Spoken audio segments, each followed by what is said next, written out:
This is not Spitface. This is Ronnie B. We gave Spitface the day off. And firstly, I'm not going to explain why we had to give the Spitface the day off, but I will say this. There was a club involved, there were drinks involved, and there were women. Okay? So it can go that way. It can go that way.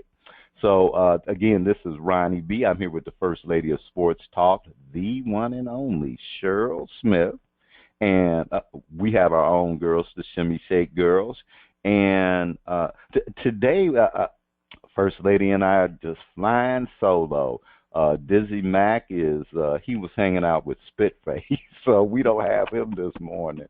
Now, I don't know what Chase's excuse is, but I'm going to say Chase may have his son for the weekend, and he is committed. He loves his son. Now, First Lady, I'm ready.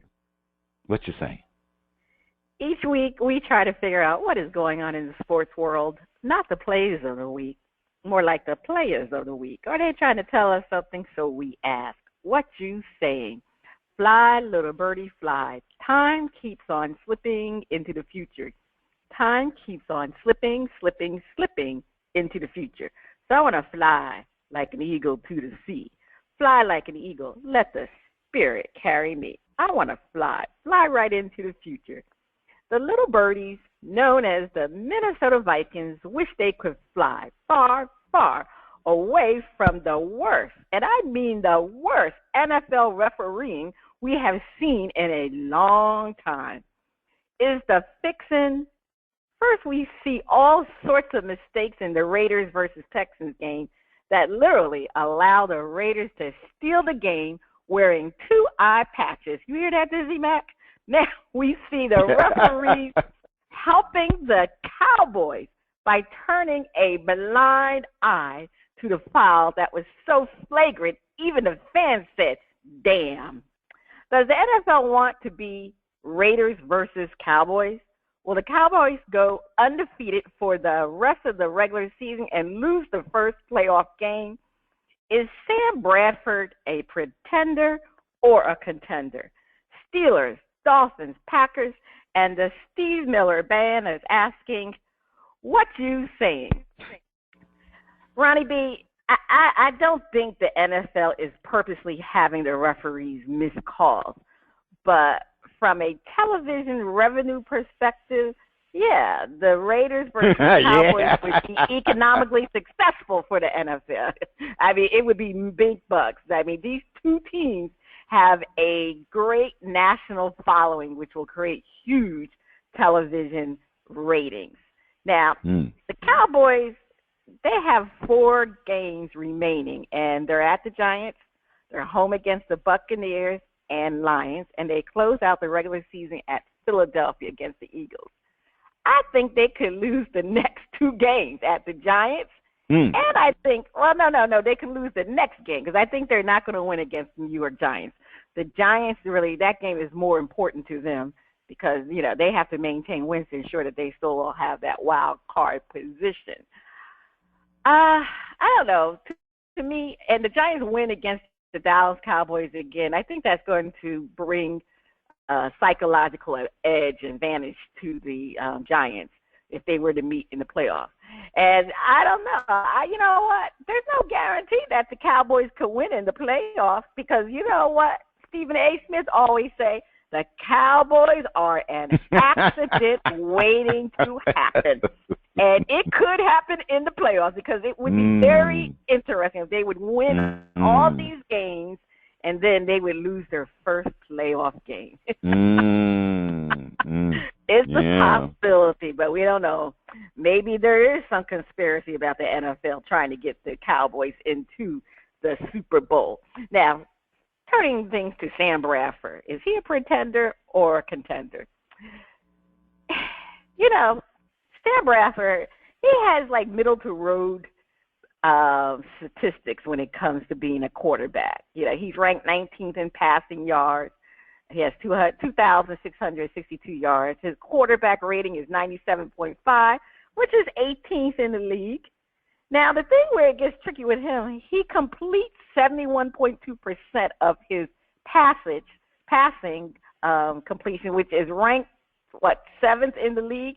But when it comes to actual quarterbacks playing, because you know that statistics, they rank people who've only passed the ball once or twice. So when it comes down to the actual statistics, there's only one quarterback that's higher than Sam Bradford, and that is Drew Brees. He's better. His completion percentage is better than Tom Brady, Derek Carr, Dak Prescott. But let's face it, Sam Bradford is a pretender. And the reason why he's a pretender is because he throws short passes. I mean, real short passes. He averages, 6 yards per pass. I mean, you can't win in the playoffs with that type of passing. You know, Sam Bradford doesn't throw the ball deep. He's more of a game manager. I mean, his longest passing yard was 46 yards. So, I mean, you can't win with a quarterback that cannot throw the long ball. So, I mean, I consider him to be a pretender. The Vikings, they have a great defense, but without having a running game, you have Sam Bradford out there on his own, and you can't win with him as a quarterback. So I definitely have to say he's a pretender. Ronnie B., what do you think about these Cowboys? How about those Cowboys? How about them Cowboys? But I want to. I'm First Lady. I say Sam Bradford is a contender, and I'll just say an unlucky guy, but maybe not as unlucky as Andrew Luck. Andrew Luck got to be about the most unluckiest guy with the last name of Luck I have ever seen play any sport. You know? I'm like, my man can't catch a break, you know. And talent. Sam Bradford has had the worst offensive lines you could get during his career. And given the early part, he was just constantly injured because he had offensive lines that you needed to check their wallet at the end of the game and say, did you get did the other team pay you? The way they were letting my man get sacked. So I would dare say that Sam Bradford wised up and said, take the play that's there for you. Don't turn over the ball. Don't turn over the ball. Take the play that's there for you. And if they want to call you a game manager, whatever, you don't turn over that ball. And sooner or later, some offensive coordinator and some team with a little bucks is going to get you some receivers who will go after that ball and make a play. But why you ain't got that, because you ain't got that on Minnesota. You ain't got a running game. Don't sit up there trying to throw that long ball where you holding the ball and they go whack you. Get rid of it. Be low. And I'm going to say watch him and a certain quarterback in Kansas who looked like he was like washed up game manager. Get him one more season. Now, wow, Raiders, Cowboys, First Lady, I will not say I'm not in the conspiracy theories. Okay, sorry, y'all. Yes, I do read Brett Bart. I read Brett Bart. I'm not in the conspiracy theories, but I do like to see what other people read, so I can get their side of the arguments. So I check all that stuff. And no, there is no conspiracy in the NFL, but they would sure like it to work out that way. If you want to call the Cowboys America's team, okay, call them that. But if you want to call a team that is truly a America's team, Canada, United States, Mexico, Central America, South America, they like the Raiders. Have you when they showed that the Texan fan, I was scared for him. I'm like what's this long Texas fan is? They talk about we remember Alamo. This our chance to get revenge, and you a Texan. And but if you saw all those Raider fans, they love the Raiders. Yeah. The Dallas got the hype, but so I'll say Raiders are America's team. So that would just be oh God, that'd just be cash money for them. But and the referee is awfully suspect, and it's not the time of the year for that. No. Guys. I mean, my man. He got whacked so hard in the face. I didn't think he was. For a minute, I thought they were gonna have to put him in concussion protocol. Don't know what they were looking at. Yeah. I don't know, First Lady. Were you out there wiggling? Referee got distracted. I don't know. But I don't mean to interrupt. But I beg a difference when you're talking about the Vikings didn't have a receiving core. I mean, Stephon Diggs is no slouch, and Kyle Rudolph is probably one of the top 5 tight ends in the league today, even though he missed a couple of passes at that last game. But still, it's just that Bradford can't get to the ball. That's the problem. So anyway, problem is that Bradford. Yeah. Bradford can't get that ball to him because them defenders in him on 1.2 seconds. So he got to get rid of it now. Every read is hot. Hey, P, come back, hey, P.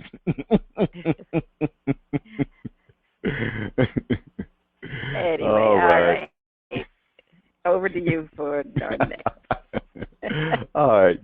Don't call it a knockout. Don't call it a comeback. I've been here for years, rocking my fears and putting suckers in fear. Making the tears rain down like a monsoon. Listen to the bass go boom.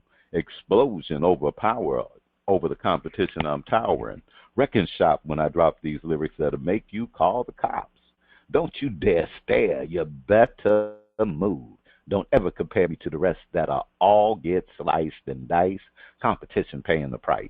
I'm gonna knock you out. Mama said knock you out. We are not talking about Fred Williamson, Rosie Greer, or Jim Brown. We're talking about the knockout punch landed on the Denver Broncos by the KC Masterpiece Chiefs to win in overtime. Is it time to get on the Chiefs bandwagon? Is Sir Alex becoming a legit contender? Will Aaron Rodgers win another Super Bowl in Green Bay? Can the Chiefs upset the Raiders and steal home field advantage for the first round? Did you see Derek Carr's pinky? That thing looked like a wrangled sausage in a shoe factory. Big Ben, Dan Marino, and Tom Brady are asking, what you saying? And First Lady, the KC played pretty good. I was, that was they took it to overtime. The game had ebbs and flows, which made it a great game, and really against a tough Broncos defense. I'll just say that they laid it all out there. They came out with a win. Nobody was trying to, I put it like that. Nobody they were like, look, we giving all our 100%. So, and I say that Alex is a legit contender. Oh, wait a minute, Roddy B. You hopping on the bandwagon? You didn't tell me if you were hopping on the bandwagon. I'll get there. Okay, you get there. All right. I say Alex is a legit contender, and Uh, uh, he was kind of like your great game manager. You know, all his passes short. He is starting to open up and throw deep with accuracy. And I think a certain coach said, hey, you got the talent, but you've been in so many bad systems. Uh, wait, I don't work with great quarterbacks. I don't work with quarterbacks who weren't great and made them look great. They look so great, they got big old contracts and fell flat on their face when I wasn't there. Hey, I resurrected a ex-felon. What you done lately? What you done? I resurrected. I had to give my man props. Hey, you know man, you all right?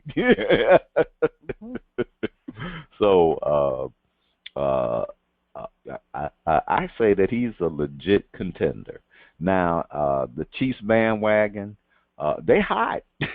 That bandwagon, they are winning some games. And winning games that they're not expected. They're winning games they're not expected to win, and winning games they should win. So I'm on that bandwagon. I'm hanging out. I'm looking for the ribs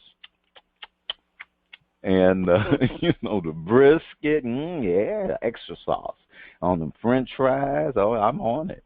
Now, Aaron Rodgers will not win another Super Bowl in Green Bay. He will.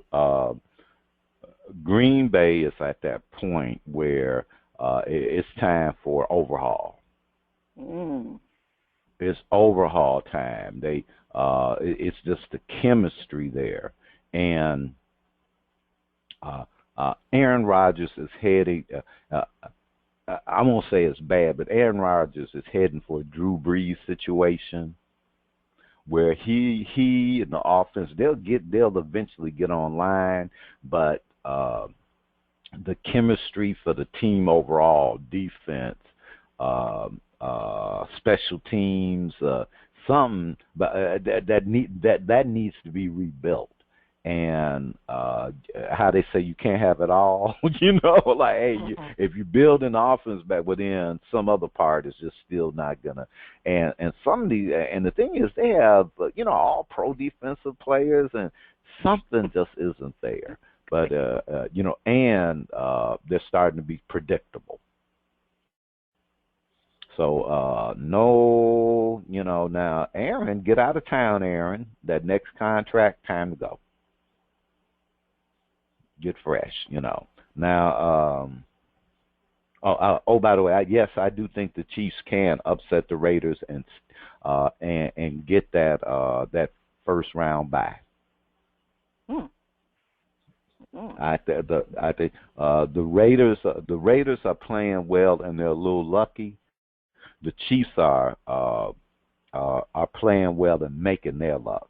And I did see Derek Carr's pinky, and I'm like, bro, well, I've seen some bad ones. That look kind of bad.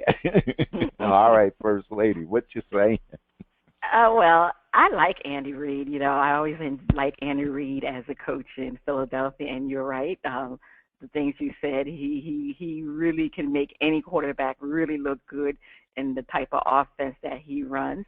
However, I'm not ready to get on the Chiefs bandwagon because if you look at their upcoming schedule, they have a tough schedule. They're 8-3 right now, and they could possibly lose 2 of those games, so they'll be 8-5, and they're basically trying to fight for a playoff spot. And they're playing their next game is this tomorrow against the Falcons, and then after that they play the Raiders, the Titans, the Broncos again. And they end the season with the Chargers. So that is definitely one of the toughest remaining schedule in the NFL. So I will see how they do after the first 2 games coming up. Because if they can win those first 2 games, then I'll be ready to take a ride on the bandwagon.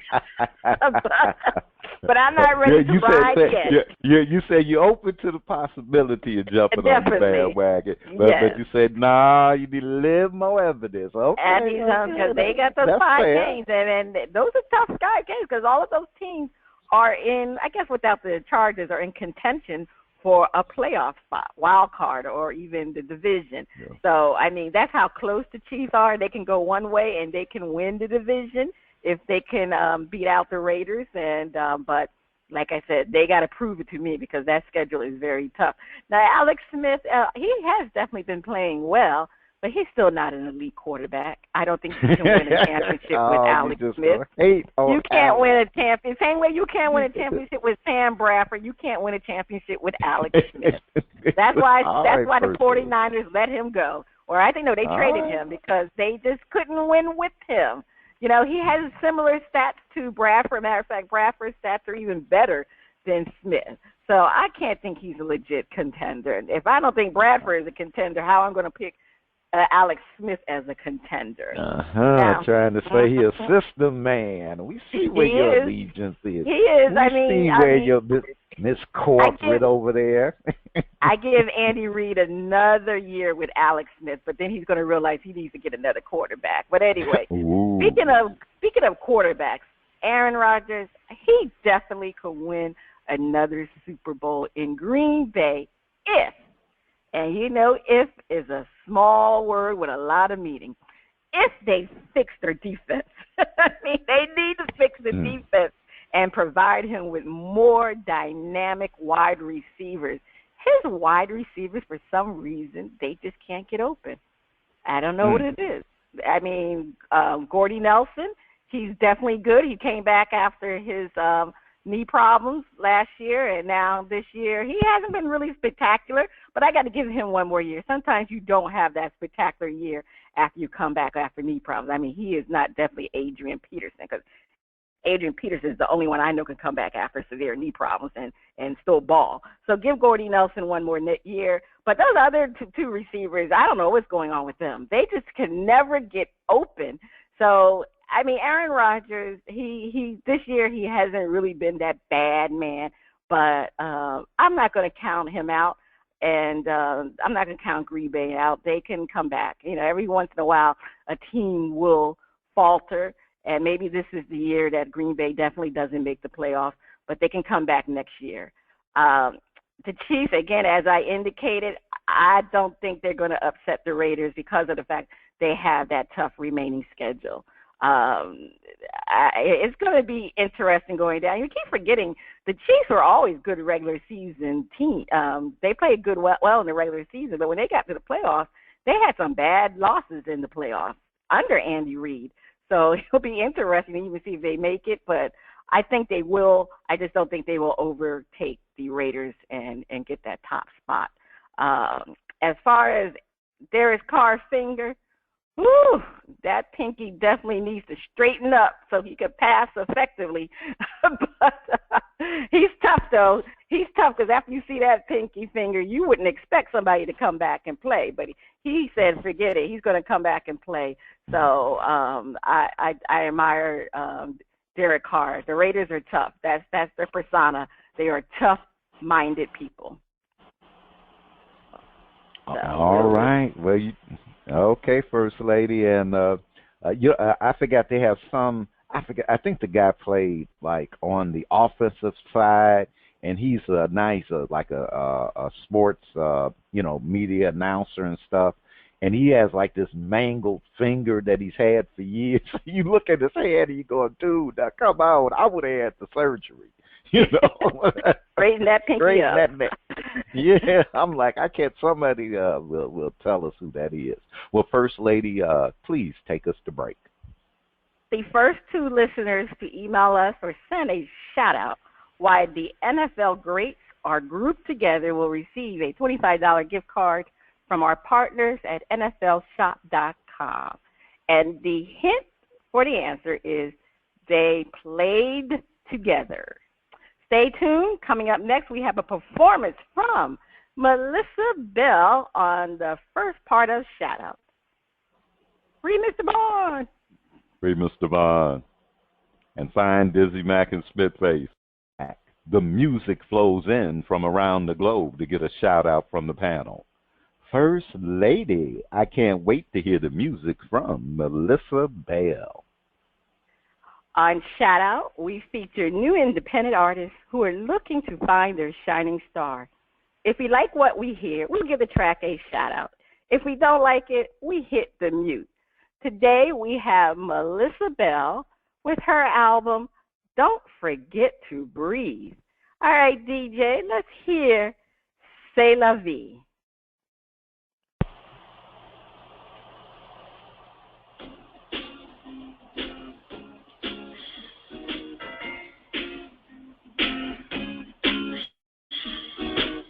Saw you today, and I know you saw me in our old cafe up on Rue Saint Denis, smoking the same Lucky Strike cigarette. It ain't easy to quit.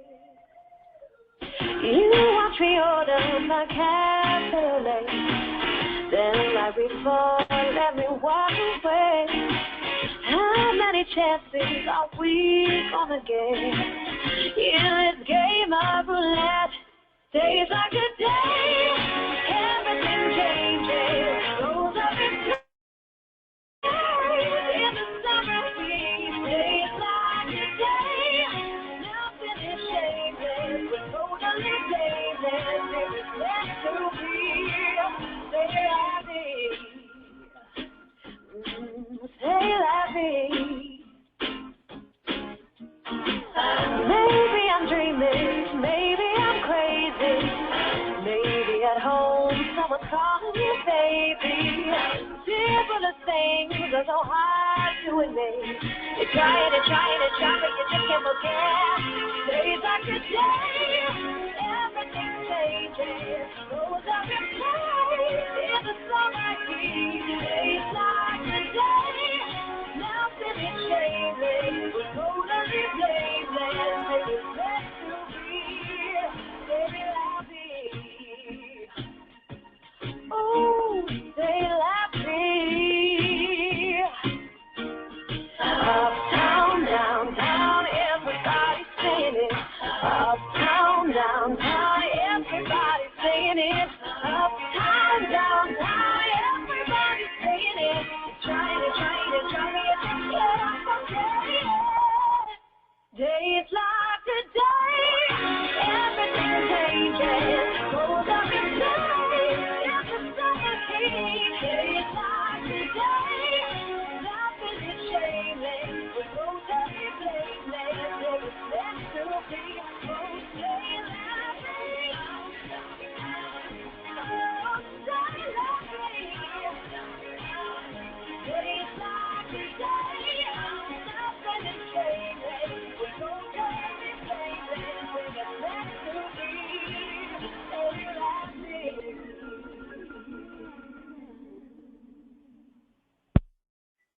Okay, C'est la vie. That was great. So let's go to the panel. Ronnie B, what did you think of Melissa Bell's C'est la vie? Yeah, I'm checking it out, and I'm like, girl was jamming to me. Nice little upbeat rock song, and Melissa Bell definitely have to give her some nice props. So I'm shouting it out from the mountaintops. C'est la vie. Okay, I'm going to shout it out too. I enjoyed the song. Like you said, it had a little up-tempo. She, as we always like to say, stayed in her lane. She was very confident in what she was singing. And the song was kind of, had a little catchy hook there, the C'est la vie. So I enjoyed it very much. So I'm definitely going to shout that out. I'm going to shout it out for Melissa Bell. Now, if you would like to hear from Melissa Bell, you can check her out at cdbaby.com, because on part 2 of Shout Out, we're going to have a performance from Lindsey Webster. Is that the sound of my favorite underwater friend? Is it time for Flip It?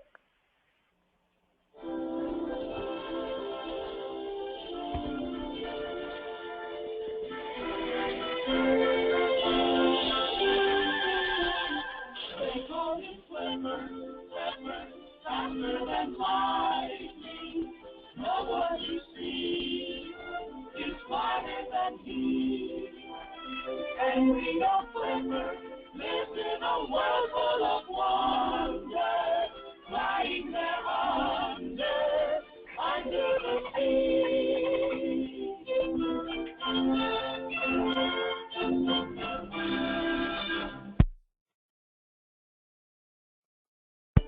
All right, it's time for Flip It, where our hosts defend the point and then flip the script and defend the opposing view. You play to win the game. But what do you do if winning means the difference between the number 3 and number 8 draft pick and you need a quarterback? First lady, what should the Bears do? So we're asking the panel to defend. The Bears should do everything they can to win as many games as they can, especially if you are a player. Everyone looks at the tape. Now, fans, all right, First Lady, fans look at how things are going, and when they're looking at a team that has, 2 wins, and the rest of the season is not looking bright, they go to the hopes of the draft, and they do that immediately. They're like, look, they need to find a way to lose games and basically fix it. And so I'm just going to say those kind of fans have very little integrity for the game. They have very little integrity for the game. I'm paying my money to see my favorite team win. Okay? I'm paying to see them win. Now, if my favorite team has went 0-15, I am rooting for them to win that one game, upset somebody. Now, the other part is that if you are a player, everybody looks at the tape. Well, how are you playing during those losses? Because most teams have losses. And how they convert losses to wins, they see who kept in the game when they were losing, who kept giving it 100%, and we done lost.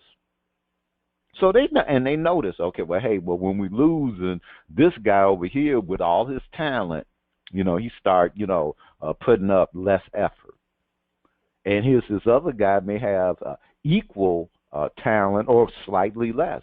Hey, 100%. I'm gonna go with that 100% guy, so they can see the tape.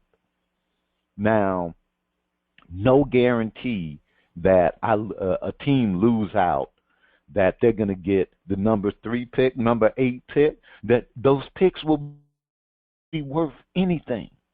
Jamarcus Russell.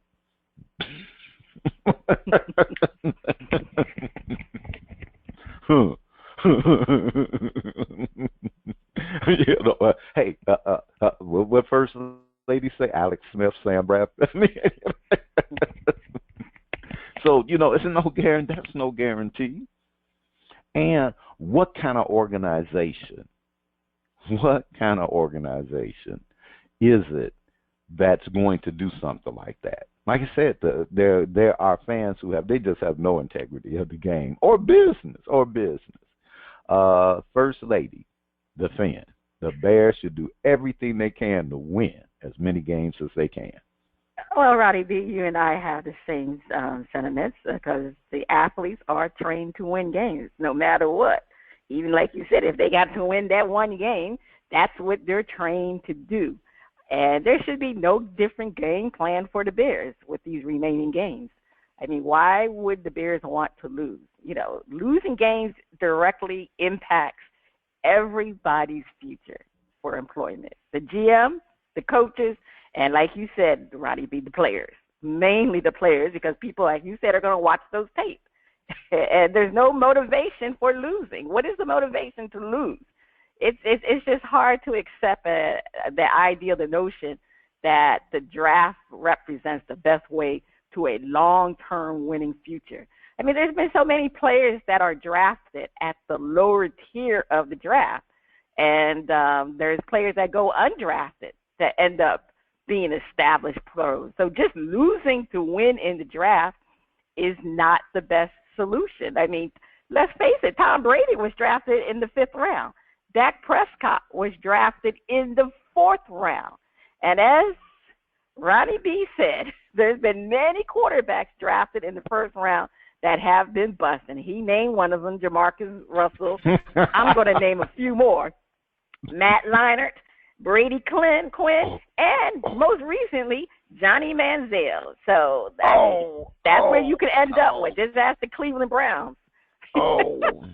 Just ask the Cleveland Browns. So the way to succeeding is winning.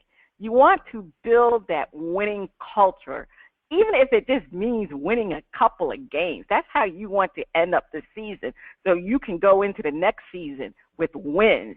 So they just need to build their culture and start winning games, and hopefully the Bears will be eventually a winning organization.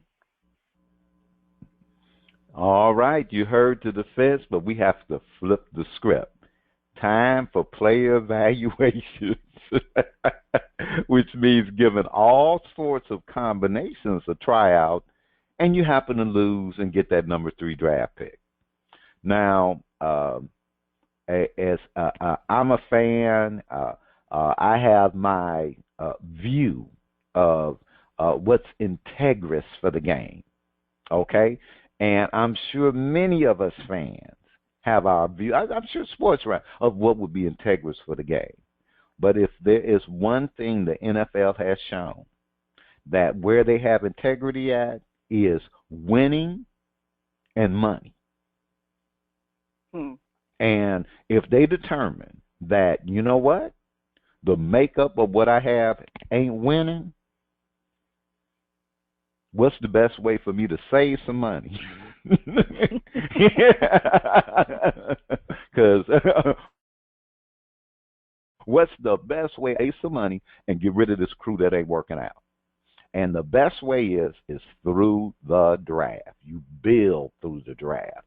And yes, you're going to have Brady's and Dak Prescott's. You're going to have players who exceed that. That's just how it goes. Odds are more than likely those first players chosen in the first 3 to 4 rounds are going to be the longest lasting. Now, you may choose poorly, and players who should have been picked in the 3rd and 4th round, you picked them in the 1st and 2nd.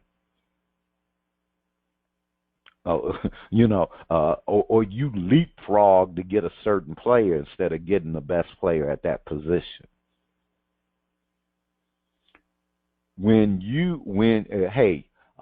The Bears are one of those cases where it's like, look, we got to do such a big revamp that right now you want to see those players, because the players who were first string, they didn't get it done. They did not get it done. They failed. So the tape that they're going to see is that these failures kept failing, and we already knew that. So you want to get tape of different kind of player. Maybe, hey, look, put that second stringer in there. Give him a shot, okay? Maybe it's time for that second stringer to just start learning the game, because we rebuilding around here. You're getting rid of the quarterback. Quarterback gone. And the quarterbacks you got, they all gone. None of them are going to be on that team. So get as high a draft pick as you can, and at the same time play to win. But if you happen to just lose them all because you're trying these combinations, the fans will be jumping up and down for joy when you got that high draft pick and you getting that and Bears, don't overreach. Please. First Lady, defend. Well, I mean, Jay Cutler is out for the remaining of the season. He has definitely played his last game with the Bears, barring no surprises. I mean, the Chicago Bears, they're going nowhere fast. They have a 2-9 record. So the Bears, they needed quickly, and I mean quickly, develop the former 76ers GM Sam Hinkie's method, and trust the process. They need to trust the process by tanking. Now, we got to keep integrity in the game, but there's a way you can tank without it being so obvious. Okay? They need to start using players from the practice squad, see what they have. They need to start playing all of their rookies to see if they need to be, to further evaluate, to see if they need to be with the team. And then anybody who wants to suit up for these remaining games, that's who they need to put in there. They need to put anybody. The Bears' only hope to compete in the future is to have a high draft pick. And there are some quarterbacks out there that they can draft. You got Notre Dame's Deshaun Kaiser, North Carolina's Mitch Trubisky, and Clemson's Deshaun Watson. They are there to be selected, and they all would be better than Jay Cutler. In fact, all 7 quarterback prospects in the draft will be better than Jay Cutler. So they can follow the Cleveland Browns blueprint. It's not about winning, it's about losing. And forgive me, it's about time. It's about the losing for the Bears. The Bears need to lose. I mean, the NFL, there isn't a lottery team, so there isn't a lottery. So teams really don't have to worry about the worst record, because if you have the worst record, you have a better chance to the draft. And in order to have that worst record, you have to lose. And the Bears, they should try doing something that they know they're good at, and that's losing. All right, First Lady with the defense. And First Lady, please take us to break. Stay tuned. Up next, the funnies and our favorite underwater friend on Flip It Part 2. Keep losing, Bears. Don't get a bullheaded draft pick. You are listening to Bras, Panties, and Sports. Over to you, Ronnie B, with the funnies. Okay, First Lady, let's see if we have something a little interesting. And First Lady, I think that they didn't label it, but I got a feeling we got a need to grow. Attempted burglar found stuck in air vent of New York pizzeria. Police found and arrested a New York man stuck in an air vent after he allegedly attempted to break into a local pizzeria. The man was found lodged in a vent in the roof of a Pontillo's pizzeria in Penfield when Monroe County Sheriff's deputies responded to reports of a man yelling. The alleged attempted burglar was identified as, we're going to put him on blast, 44-year-old Richard Graham of Rochester, and was transported to a local hospital where he was treated for minor injuries. Quote, he was as far down as he could go without coming out on top of an oven that the ductwork got narrower as you get down closer to the kitchen. Per Penfield Assistant Fire Chief Earl Levansky, Graham cost $2,000 in damages and was arraigned on charges of third-degree burglary, second-degree criminal mischief, and possession of burglary tools. Levansky was astounded at the mysterious robbery attempt and said it was the first of its kind he had experienced. Quote, I have been in Penfield 17 years. This is the first time I've seen it in this town. I have only seen it on TV, he said. Now, I'm glad that, you should not be thieving. Don't be thieving, and you deserve to get caught, and you deserve to get punished for it. But don't risk killing yourself. It ain't worth it. How much money you think they gonna leave in the pizzeria overnight? Overnight. Oh. Yeah, were you desperate? Were you desperate for extra sausage and cheese or something? Come on, sometimes you just have to go with Domino's, and be happy with it, And now I'm trying to think of, because they say allegedly, like I figure that you're not alleged. It ain't allegedly when we catch you in the place. But what was he trying to do? Yeah. So I guess his defense was that it'd be the Munchie defense. You know, he smoked too much weed. Right. Man, that piece would be good. And that he was going to leave the money on the counter. Mm. I don't even think she believes that story. hey, gloves don't fit, you got to quit. All right, gosh darn, if water is splashing on you, it must be time for our favorite underwater friend. It's time for Flip It. And on Flip It Part 2, let's see, as you know, we defend the point and then flip the script and defend the opposing view. The Raiders are looking good and competitive for several years to come. They are looking pretty good there. Mm-hmm. But their Bay brothers, the 49ers, are battling the Bears for that draft pick. Is it time for Chip to dip back to college? So we're going to defend Chip Kelly must go. Time for regime change. First Lady, Chip Kelly got to go. I do believe that the NFL must start to institute mandatory drug testing for these GMs and owners. I think both the GMs and the owners, because they're crazy. They are absolutely. You take a man who literally destroyed a team, Philadelphia Eagles, literally with his, I'll just say, arrogance,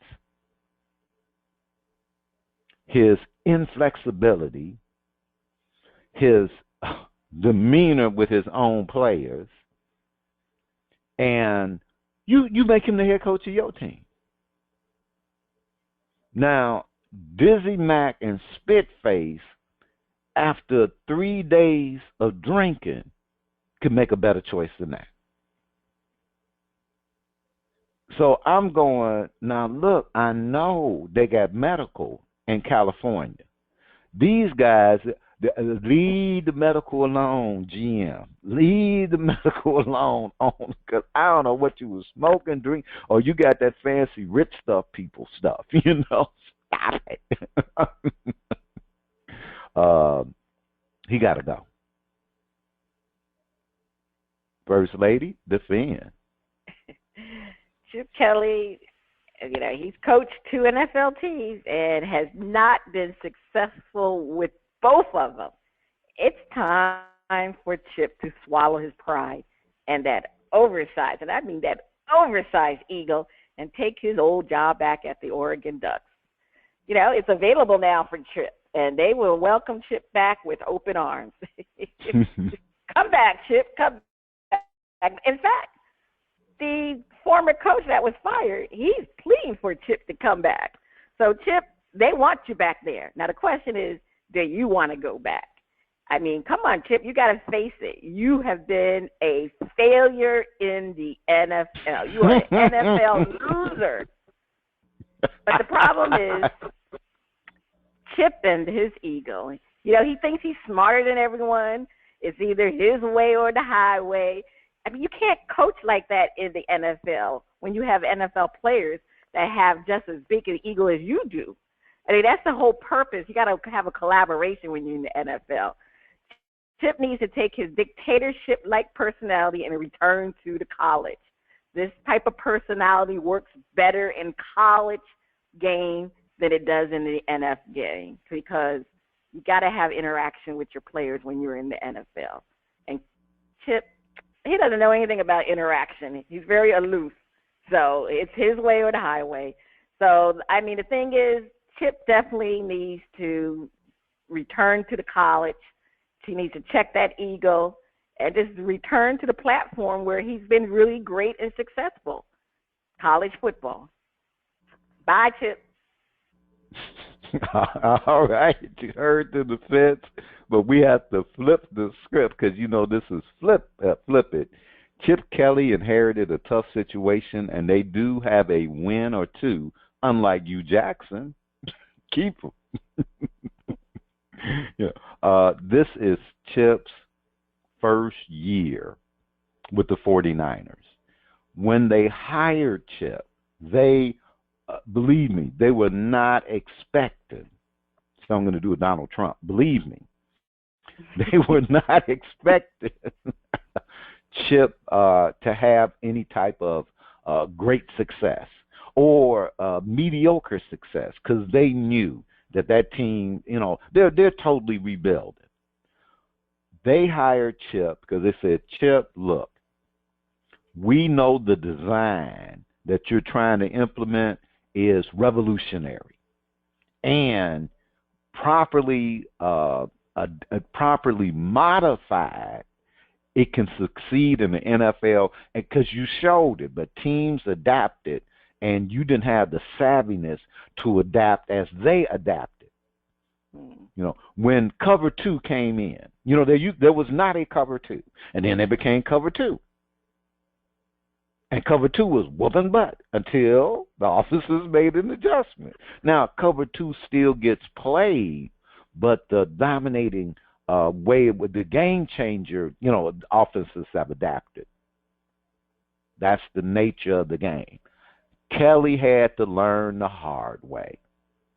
And what's happening in the 49ers, unlike Philadelphia, is they're not so enamored of him that they're going to let him do personnel as well as coach. So Kelly gets that, I'm going to get the players that they say get, and I better coach them. So that in itself is making him a better coach and putting something where he doesn't have all out. He's being contained. And they knew it was going to go this way. They knew it's going to go that way. Now,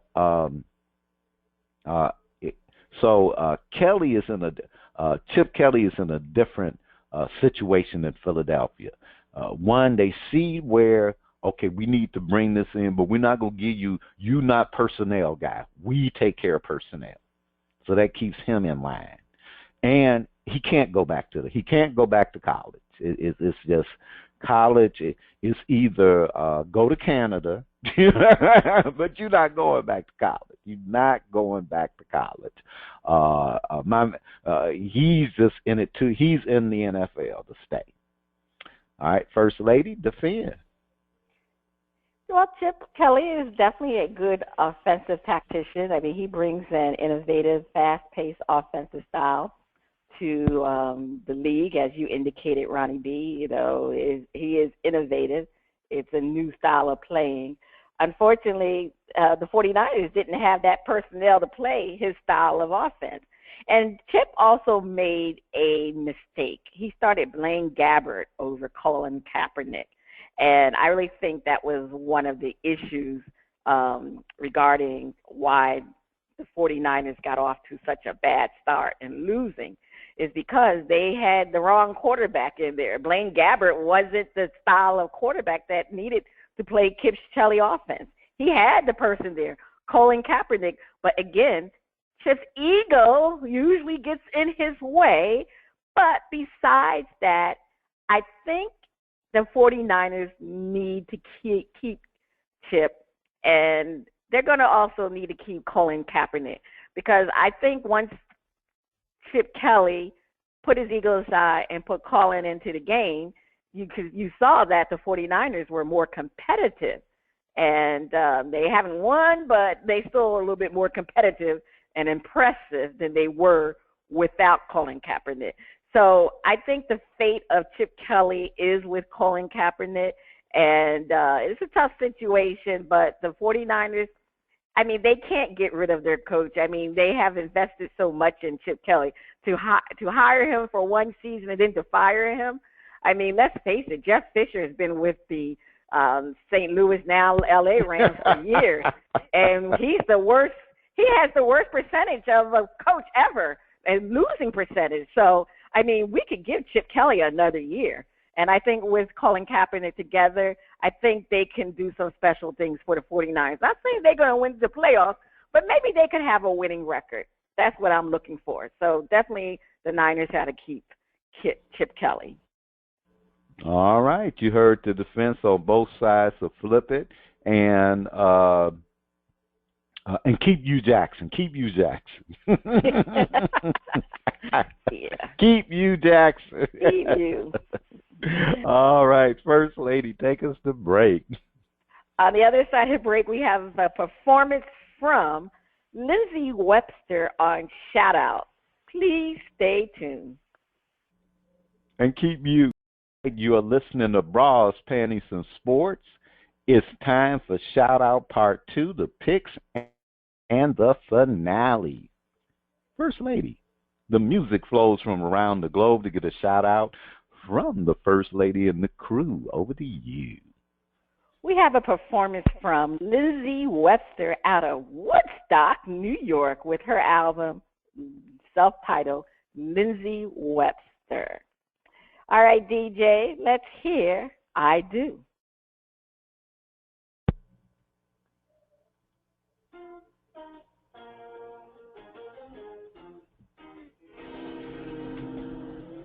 Lately, I've been thinking that clearly you are the perfect one for me. You treat me like I am heaven sent. Yeah.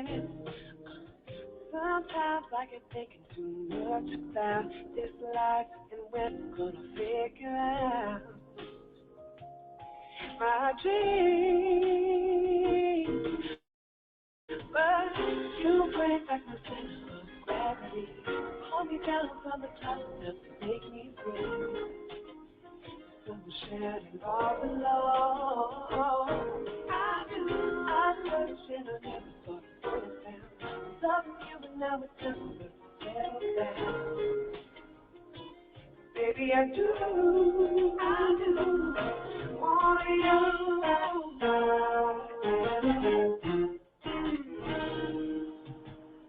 You thought it was a little bit crazy to commit to something that you thought maybe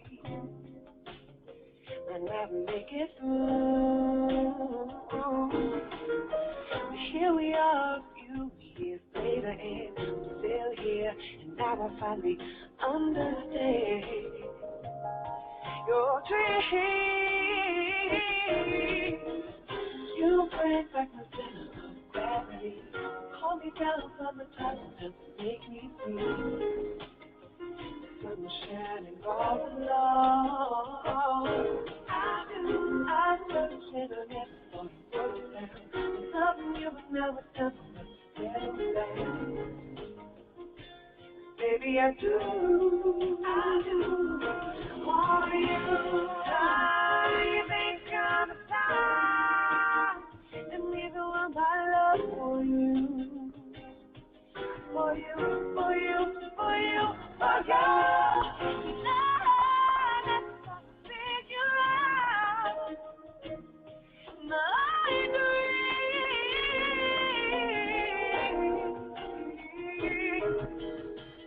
Here you are standing on the right side of me, a ring in your hair made for me. And I've got one for you. I'll try to explain just what I do. Keep the fire of love burning through and through. For you, you bring back the center of gravity. Hold me down from the top and take me through. Sun shining all along. I do. I searched and I never thought it was loving you when I was down to settle down. Baby, I do. Why you? I do. I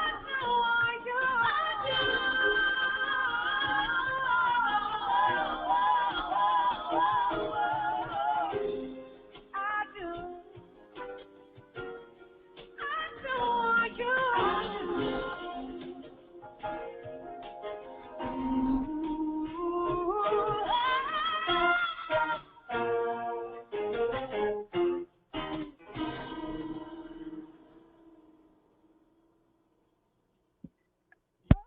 Okay, that's a lovely song from Lindsey Webster. Let's go to the panel and see what they feel about it. Ronnie B, You going to give the song a shout out, or you hitting the mute? I do. I do. I do what? Shout it out, or you hitting the mute? I do shout it out. Okay, you do shout it out. And I'm going to also shout it out. What a lovely song. A very nice voice, too. I was enjoying that song. She said, I do. Definitely was feeling Lindsey Webster. Got to check her out. So that's the end of shout out. If you like what you heard from Miss Lindsey Webster, check her out at lindseywebstermusic.com. If you like what you heard or have any comments, you can send your emails and tracks to panties@oldgrumpyradio.com. It's time for the picks. DizzieMac is running rampant just like his Raiders, but the second half has started and it will be anyone's game. Will I reclaim my crown? All right, let's go to last week's picks. And all I'm going to say, thank God for the optional question, because for both DizzieMac and me, we needed that optional question because we had a losing record with those picks last week. Matter of fact, Chase is glad that he didn't even participate because it was rough. But anyway, DizzieMac ended up with 80,000 points, and I ended up with 65,000 points. And like I said, that was because of that optional pick. So moving along right now, I'm leading the way with 3,375,000 points. DizzieMac is in second with 2,850,000 points. Chase is coming up in the rear at minus 295,000 points. So let's get to the new picks. And Ronnie B, DizzieMac sent in his picks. You have them? DizzieMac did send in his picks, and let me see if I'm able to. Let me see if I'm able to snatch them right quick. Give me 1 second. All right. Let's see if I can do that. Okay, let's see if I can. I think I can get to them. Give me one moment here. Yeah, I'll give you a moment. Yeah, where are those? Anyway. Where are the DizzieMackers? And okay, I have the DizzieMac picks. So let's go. Okay, you have the DizzieMac picks. So now, are you going to also do Chase? Because Chase needs some help. So maybe since Spitface didn't do a good job and he couldn't do it on his own, maybe Ronnie B, you could do something for Chase with his picks. So all right, okay. All right, well, we're going to go with the flow. Okay. Go with the flow. Okay, so let's get to the picks. 49ers versus Chicago. 100,000 for the correct answer, minus 150,000 for the incorrect answer. All right. This is the game of the losing bowl. All right? Each team probably wants to lose so they can solidify their chance to get the number 2 pick. But you want to know something? I think is something bigger for the 49ers, and I'm going to go with 49ers because I think Colin Kaepernick is trying to get them to get a win. So I'm going with the 49ers. DizzieMac has? Chicago. Of course. He live and die with them Bears, and unfortunately, he might die with them. But anyway, let's move on. Chase, excuse me, do you have Chase picks? Okay, Chase will be going with the 49ers. Yeah. Okay. Houston Texans versus Green Bay. 140,000 for the correct answer, minus 150 for the incorrect. I'll start off with Chase. Who is his pick? Green Bay. DizzieMac. Green Bay. All right, I think let's make it a sweep. I'll do Green Bay also. Tired of trying to think the Houston Texans could do anything, but we'll see. I'll go with Green Bay. Buffalo versus Oakland. All right. I mean, this is not even a tough game for the Oakland team. I'm going to pick Oakland. DizzieMac, Oakland, right? Oakland. And Chase? Oakland. Oakland. Okay, we're all in agreement here. Tampa Bay versus San Diego. All right, 125,000 for the correct answer, minus 120 for the incorrect answer. Let's start with DizzieMac. Who's his choice?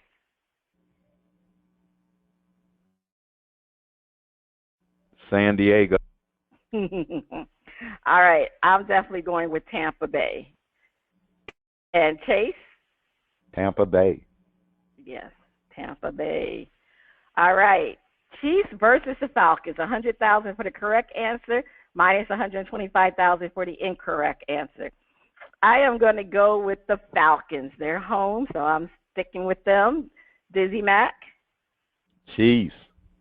Going for the road victory. And Chase? Falcons. Okay. All right, let's get to these questions. Who will throw more interceptions, Tom Brady or Brock Osweiler? 375,000 for the correct answer, minus 250,000 for the incorrect answer. I don't know. Tom Brady throws. I'm gonna go with Brock.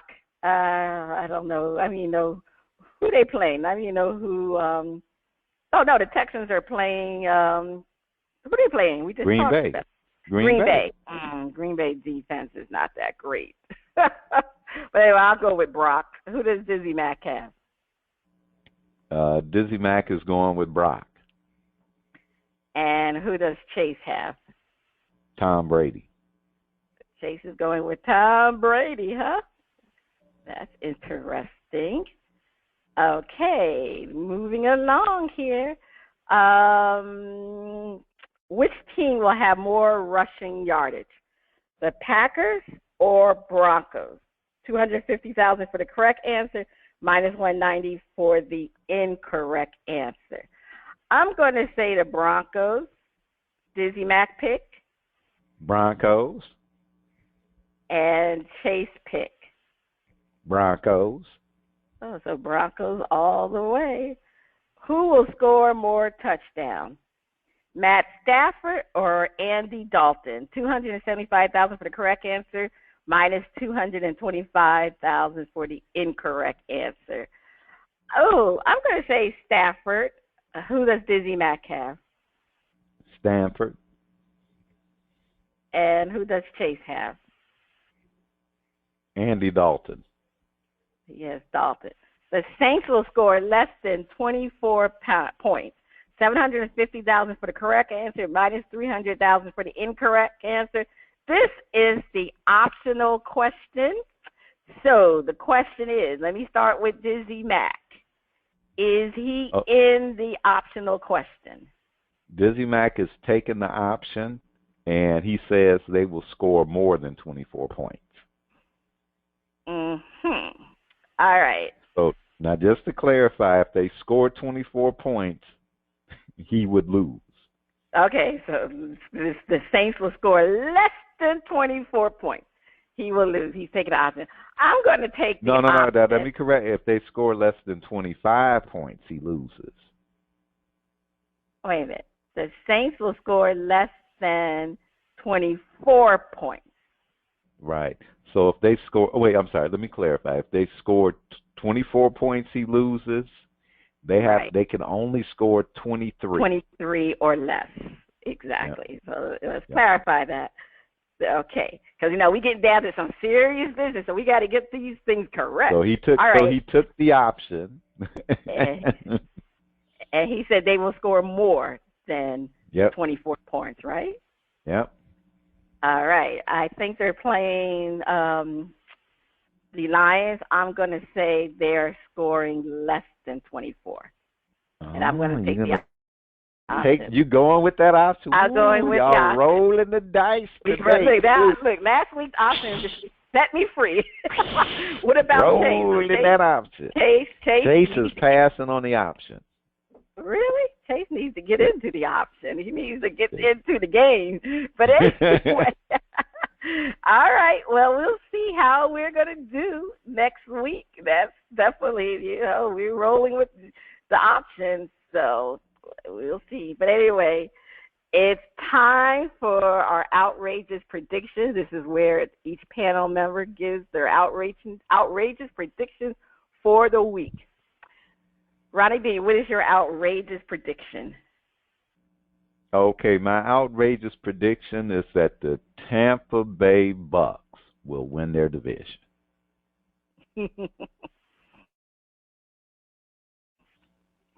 My outrageous prediction is that the Alabama,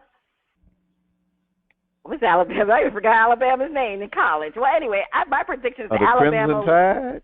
The Crimson Tide, Alabama Crimson Tide will lose the football championship. That's my outrageous prediction. That's it. We'll see. I know. Let's hope Michigan gets in. Today is D-Day for the championship to see who will be in to win it. All right. But anyway, please enjoy a performance from Lisa B. at the end of the show. And this has been Cheryl Smith along with Ronnie B. You have been listening to Bras, Panties, and Sports. Over to you, Lisa.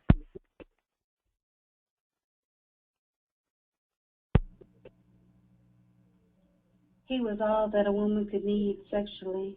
That's what she said to me as he walked past me. But for me, he stimulated me mentally as well as physically, teasing my body as well as my mind, causing everything to react as I was unable to keep track of the catastrophic feeling that would take me whenever he took me. But I couldn't get hooked. It was just the look that we get when our eyes met, but he wasn't mine. At least not all the time. It didn't matter, because we were magnetized as our bodies would collide. When I gave him head, he was mesmerized.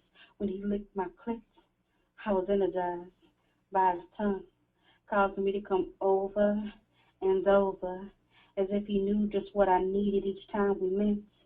And then he would enter a place that I never allowed anyone to go, massaging my thoughts, stroking my mind, fucking my body all at the same time. And he would put his special touch right there. And yet, it was he who said that it's dangerous when it stopped being about sex. Our mentals began to connect. We would conversate, and he would compliment and arrange his time to coincide with mine. And although he wasn't blind to see beauty as she passed, I knew that when I was gone and it was over, he'd never forget my ass. He used to use all kind of sex tools. They never hurt. Always left a bruise on the inside of my thigh, a mark to let me know that he had been there and would be back again, to make me come until my body was numb. And just when I thought he was finished, he would lay his hands beside my face and start all over again and say it, Shiny, come again, again, again. And he would take me for a ride, allow me to be wild and free, to be their freak without judging me. But I guess it just takes one to know one, because he was the type of freak that I needed in between my sheets, the type of freak that could supply all of my needs upon demand. Now let me share a description of my addiction. He was a freaky thing, a kinky thing, my secret thing, and yes, his thing does hang. His thing and my thing are the words to my poetry, but he can't have that kind of hold over me. So let's just clear the disillusion that I will fall before he. She said that I would be in the daylight with a flashlight looking for his ass, but weak. I am not. See, sex is all that is prospered here. He is my friend, my dick in a jar. There's a breaking case of emergency. And of course, that might happen quite often, so I'll just call him my secret thing, who is fine and who can do me anytime. So just call me up whenever you want to grind. That was Shani the Poet